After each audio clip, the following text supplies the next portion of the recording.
Hi YouTube friends, it's Laura Fudge with Fudge Beauty, and today I'm going to do a video about 5 reasons or 5 signs that you might be ready to go solo. Whether you're going to be a solo esthetician or a solo cosmetologist or heck, massage therapist, I guess.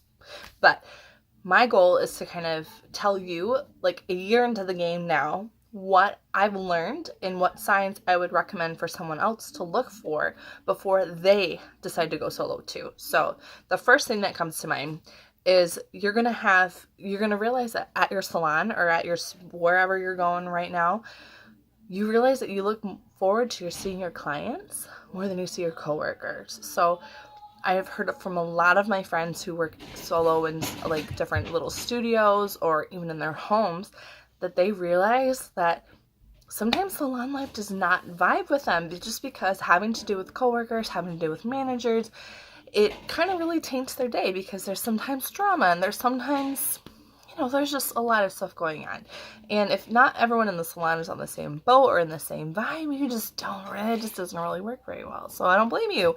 And that could be a huge sign that you are ready to go solo, is if you look forward to your clientele way, way, way, way more than your coworkers. P.S. And I think that that would make you incredibly successful, as if you really do love your clientele more. So the number 2 is, speaking of clientele, reason number 2 is that you actually have a decent clientele. So I'm not saying you have to have full books to go solo, not by any means, because that is sometimes expecting perfection before you hit the next step, and that is not really helpful. So I don't know if y'all just heard my husband out there, but having a decent clientele means that you have relationships built already. You're confident that those people would follow you to a new location. I mean, sometimes you can even ask them discreetly if you trust them enough not to tell your salon staff that you might be leaving. But the cool thing is when you step up your game and you decide to go solo and you decide to kind of go into business for yourself, you will attract way more clientele. And your existing clientele will be so proud of you and so happy for you that they will tell their friends and they will refer people to you. Plus, you can always do a referral program.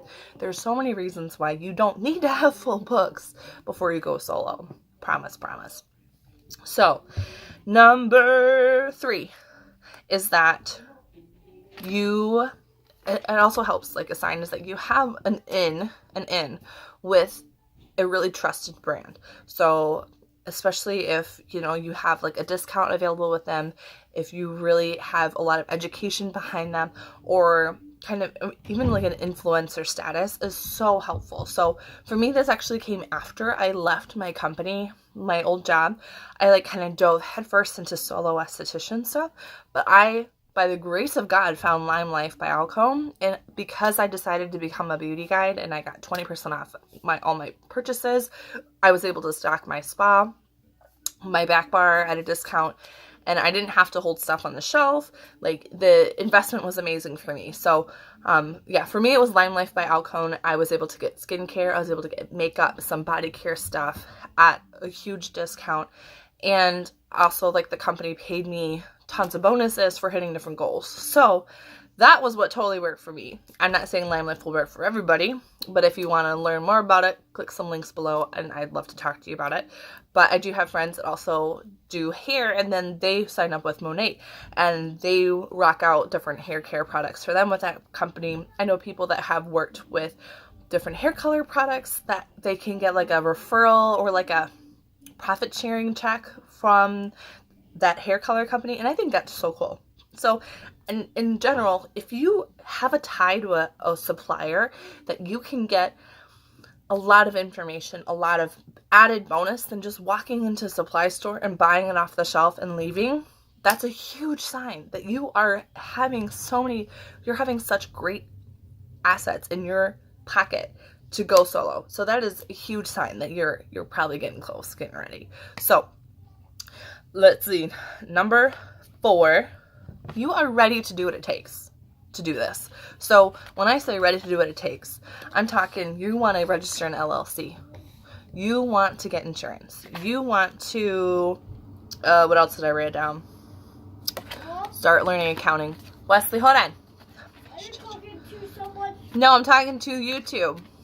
Oh. So then you're also going to want to be highly visible. So when I talk about what it takes, you have to be willing to be highly visible. So that's going to be doing live videos and YouTube videos. It's going to be showing up to PTA meetings and meeting people. It's going to be, going to the Rotary Club and speaking. It's going to be getting in front of people and having people know who you are and what you do, so that when they think of the services that you provide, they're going to think of you first, or at least you're going to come up in their brain anyway. So when it comes to doing what it takes, like, you have to be ready to risk your comfort zone to become the solo practitioner, because you're putting it all out there for your success. But the cool thing is, this also means that you're out there to serve your people in the best way. And like, that's my favorite part. And then number 5, which is kind of a combination of all of this. Number 5 sign that you are ready is that you are so ready to change your life. Like, holy cow, you are so sick of where you are and what's going on. You have to be so ready. You are so ready to change your life. And I'm not just saying, oh, you're going to have more money, and oh yeah, you're going to be going to PTA meetings now, and you're going to be, visible and making YouTube videos. No, this will rock you to your core. Take it from me. Like, I have gone to therapy so much in this last year. I have really blown my own mind with how many things I've learned and how much I've gone out of my comfort zone. And it has been tremendous for me personally, and growth-wise, and everything that I've done. So it's kind of hard to say at the get-go what you're going to change in your life, but just know that taking the step and owning your passion and owning your service of self, your service for others, owning that is going to transform your life completely. So much so. But the best news is that by you up-leveling your level of service and your level of commitment to your clients, the rest of your life is going to up-level. So while it's going to be hard, you're going to be shedding crap you don't need. You're going to be shedding friends you don't need. You're going to be gaining new friends. You're going to be gaining boss-ass friendships. Add me on Facebook. I'll be your friend. If you're taking this leap, I want to hear from you, because I will be there cheering you on. So yeah, it's going to challenge relationships with your family, with your spouse. Like, my husband and I have had such crazy fights this last year. I'm not even kidding. But we're all better for it anyway. So literally about a year now, today's literally the anniversary of when I opened my studio. Not that I'm in that same one anymore, but when I had my opening day. And holy cow, this has been a ridiculous journey, but I'm so thankful I did it. So I think, yeah, number 5, like, the biggest part of it is you have to be ready to change your life. And sometimes you might be sitting, looking where you are and looking around and saying, yeah, I want something different. And it's going to be scary, but I really think it'll be worth it. If you feel called to go solo, I think you have an obligation to kind of look into it, because we have got to answer our calls in our lives. We have got to show up big. Go big or go home. You know what I mean? So thanks for watching, guys. Let me know if you learned anything from this video. Sorry for my children and my husband interrupting. It was mostly my children. And add me on Facebook, Instagram, whatever. Send me an email, comment. I love hearing from you guys. I am so excited that I have so many subscribers. I have like almost 150. Like, oh my god, that's crazy. So yeah. Thanks for watching, and have a great March. It is almost my birthday. I'm about to turn 30. Yeah. So, bye.